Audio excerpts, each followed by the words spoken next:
भैंस को कुर्बानी के जानवर के तौर पर ज़बह करना जायज़ है या जायज़ नहीं। अहल सुन्नत वल जमात अहनाफ का मौक़िफ़ ये है कि जिस तरह गाय को ज़बह करना कुर्बानी में जायज़ है, इसी तरह भैंस को भी कुर्बानी में ज़बह करना जायज़ है। भैंस की कुर्बानी करना जायज़ है, इस पे हमारे दलाइल। दलील नंबर 1 हदीस पाक हाफिज़ अबू शुजा शेरवे बिन शहरदार बिन शेरवे दैलवी रहमहुल्लाह ताला वफ़ात 509 हिजरी फरमाते हैं अल-फिरदौस बिमासूर अल-खिताब में हज़रत अली फरमाते हैं कि भैंस कुर्बानी में 7 आदमियों की तरफ से काफ़ी है। हज़रत अली रज़ी अल्लाह ताला अन्हु ने भैंस को कुर्बानी का जानवर शुमार फरमाया। दलील नंबर 2 ये भी हदीस है हसन बसरी रहमतुल्लाह अलैह से। हसन बसरी रहमतुल्लाह वफ़ात 110 हिजरी। मुसन्नफ़ इब्न अबी शैबा ले अबी बकर अब्दुल्लाह बिन मोहम्मद अल-मारूफ़ इब्न अबी शैबा हज़रत इमाम बुखारी रहमतुल्लाह के उस्ताद। मुसन्नफ़ इब्न अबी शैबा में हज़रत हसन बसरी रहमतुल्लाह का कौल नक़ल फरमाते हैं अल जामूसु बिमंज़िलतिल बकर, फरमाया कि भैंस ऐसे ही है जैसे गाय होती है। अब बात समझें, हमने एक दलील मुस्नद फ़िरदौस देलमी से बयान किया अली का इरशाद, नंबर 2 मुसन्नफ़ अब्दुर रज़ाक़ से पेश किया हसन बसरी का इरशाद, और मैंने 2 हदीसें इनको कहा। अली की बात को भी हदीस का, हसन की बात को भी हदीस का, तो मुमकिन है किसी के ज़हन में आए ये हदीस तो नहीं है। पहली बात होते अली की है, वो सहाबी है, और दूसरी बात हसन बसरी की है जो कि ताबी है, तो हदीस कैसे हुई? मैं कहता हूँ आप हदीस की तारीफ़ पे गौर फरमाएँ कि हदीस की तारीफ़ क्या है। मशहूर मुहद्दिस अल्लामा शरफुद्दीन हुसैन बिन मोहम्मद अत्तीबी रहमतुल्लाह वफ़ात 343 हिजरी शरह मिशकात लित्तीबी मुक़द्दमे मिशकात के अंदर फरमाते हैं अल हदीस अअम्मु मिन अन यकून क़ौलन नबी सल्लल्लाहु अलैहि वसल्लम अबी सहाबी अबी ताबई व फ़िअलहुम व तक़रीरहुम। हदीस कहते हैं नबी पाक के कौल फ़ेल और तकरीर को, सहाबी के कौल फ़ेल और तकरीर को, और ताबी के कौल फ़ेल और तकरीर को। लिहाजा इस हदीस की रोशनी में हज़रत अली सहाबी हैं, इनका कौल भी हदीस, हसन बसरी ताबी इनका कौल भी हदीस।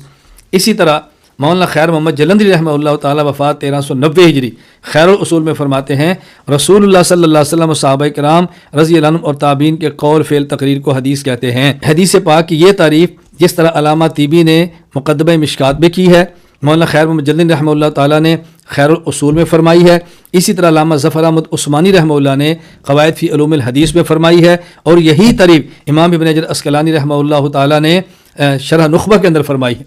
तो हदीस के अंदर तो नबी का कौल फ़ेल तकरीर भी है, सहाबी का कौल फ़ेल तकरीर भी है, और ताबी का कौल फ़ेल तकरीर भी है। दलील नंबर 3 हज़रत इमाम अहमद बिन मोहम्मद बिन हम्बल रहमतुल्लाह वफ़ात 241 हिजरी फरमाते हैं अल जवामीस तुर्ज़ु अन सबअतिन। भैंस के मुतल्लिक़ पूछा गया कि भैंस की कुर्बानी में कितने लोग शरीक हो सकते हैं?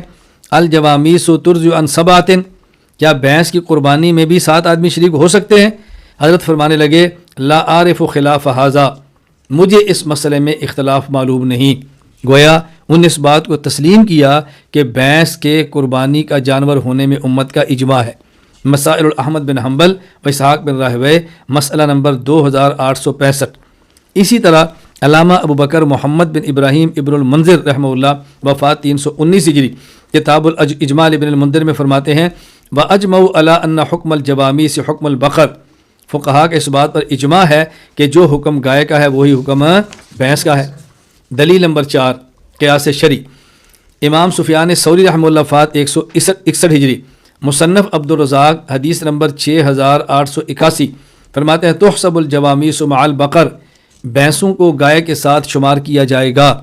इसी तरह इमाम मालिक बिन अनस रहमतुल्लाह वफ़ात 179 हिजरी मौता इमाम मालिक बाब माजा फ़ी सदक़तिल बकर इन्नमा हिय बकरुन कुल्लुहा, ये भैंस गाय ही है, यानी गाय के हुक्म में है।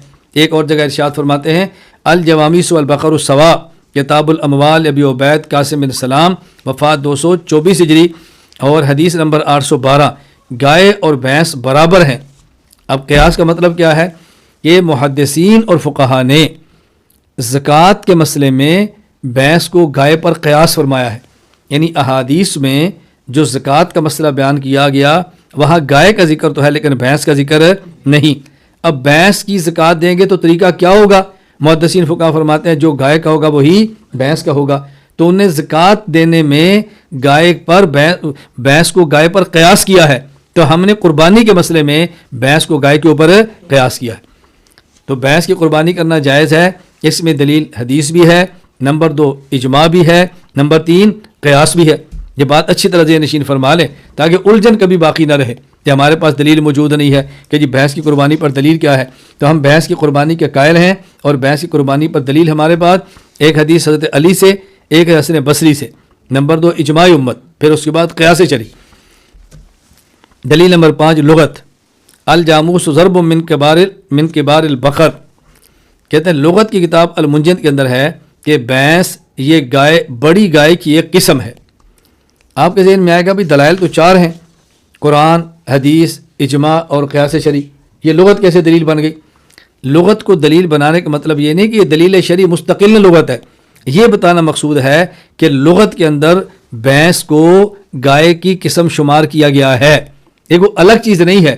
اگر یہ پوچھنا ہو کہ بھینس کیا ہے تو کہتے ہیں بڑی گائے، اس کو یعنی بڑی گائے اس کو بھینس کہتے ہیں، یہ معنی بطور لغت کو دلیل پیش کرنے کا، ورنہ دلائل شریعت 4 ہی ہیں، قرآن، حدیث، اجماع امت اور قیاس شرعی۔ غیر مقلدین کا موقف یہ ہے کہ بھینس کی قربانی کرنا صحیح نہیں ہے۔ مولانا مبشر احمد ربانی غیر مقلد لکھتے ہیں آپ کے مسائل اور ان کا حل میں مبنی بر احتیاط اور راجح یہی موقف ہے کہ بھینس کی قربانی نہ کی جائے۔ دلیل آپ کے مسائل کے حل میں دلیل یہ دی، کہتے ہیں حجاز میں بھینس کا وجود ہی نہ تھا، بس اس کی قربانی نہ سنت رسول سے ثابت ہے نہ تعامل صحابہ سے رضی اللہ عنہ۔ دیکھو یہ دلیل ہے۔ اب ہم کہتے ہیں بات سمجھیں، بھینس اگرچہ موجود نہیں تھی رسول اللہ صلی اللہ علیہ وسلم اور صحابہ کے دور میں حجاز میں، لیکن باجماع امت اسے گائے کے ساتھ مشابہت کی وجہ سے گائے والا حکم دے دیا گیا، جس طرح کہ زکوٰۃ کے مسئلے میں بھینس کو گائے والا حکم دیا گیا ہے۔ اس لیے بڑی آسان سی بات ہے۔ باقی اگر ان کی یہ بات مان لی جائے کہ بھینس بلاد عرب میں رسول اللہ صلی اللہ علیہ وسلم اور صحابہ کے دور میں نہیں تھی لہٰذا قربانی جائز نہیں، تو پھر کوئی بندہ کہہ سکتا ہے کہ بلاد عرب میں اس دور میں بھینس اگر نہیں تھی تو پھر بھینس کا گوشت یہ بھی حلال نہیں ہونا چاہیے، بھینس کا دودھ یہ بھی حلال نہیں ہونا چاہیے، اس سے نکلا ہوا گھی اور مکھن یہ بھی حلال نہیں ہونا چاہیے، یہ بھی تو اس وقت موجود نہیں تھی نا۔ تو اس لیے یہ دلیل بنانا ایک مضحکہ خیز امر ہے، اس کے علاوہ اور کچھ بھی نہیں۔